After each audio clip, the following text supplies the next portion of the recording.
Les usines sont de retour en France. Selon la société Trindéo, depuis 1 an et demi, 115 entreprises sont revenues dans l'Hexagone, un record depuis 10 ans. Mais ces usines ont bien changé. Elles emploient moins de salariés qu'avant. Les relocalisations que tous les candidats à la présidentielle appellent de leurs vœux sont-elles la solution pour créer de l'emploi? C'est ce qui fait débat. Julien Cholin.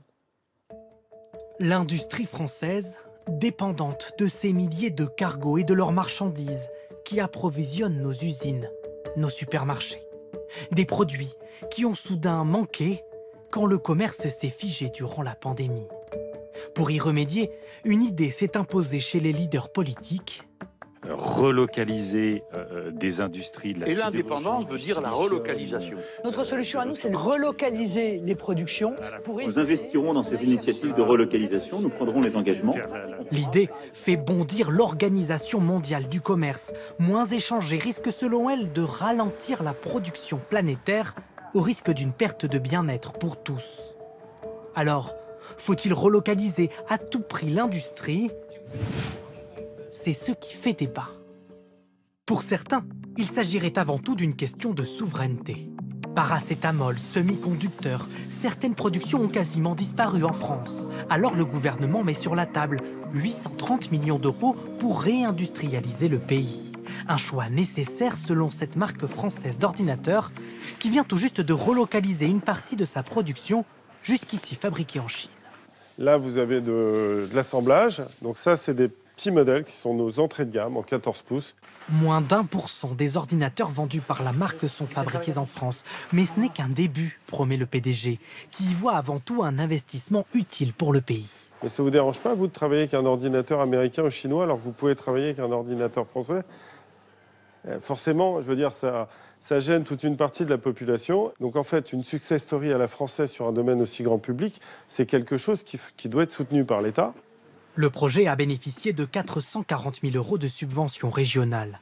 Mais cet argent public est-il bien utilisé ? Pour cet économiste, mieux vaudrait limiter les aides aux filières les plus vulnérables, celles pour lesquelles les fournisseurs mondiaux sont rares. Elle a ainsi listé 122 produits, allant de substances chimiques au simple parasol.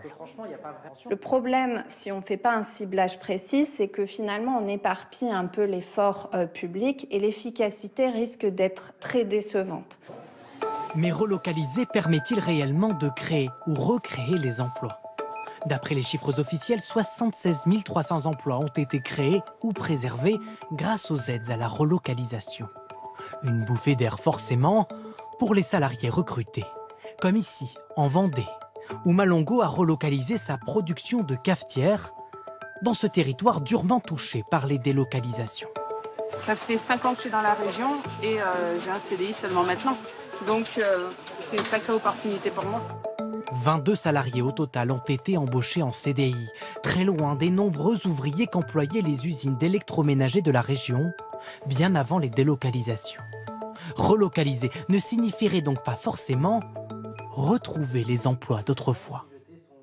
Quand il y a relocalisation, la plupart du temps, c'est parce qu'en amont, on a réussi à trouver des techniques de production plus productives en France. Donc, robotisées, souvent automatisées, et donc qui vont créer finalement peu d'emplois.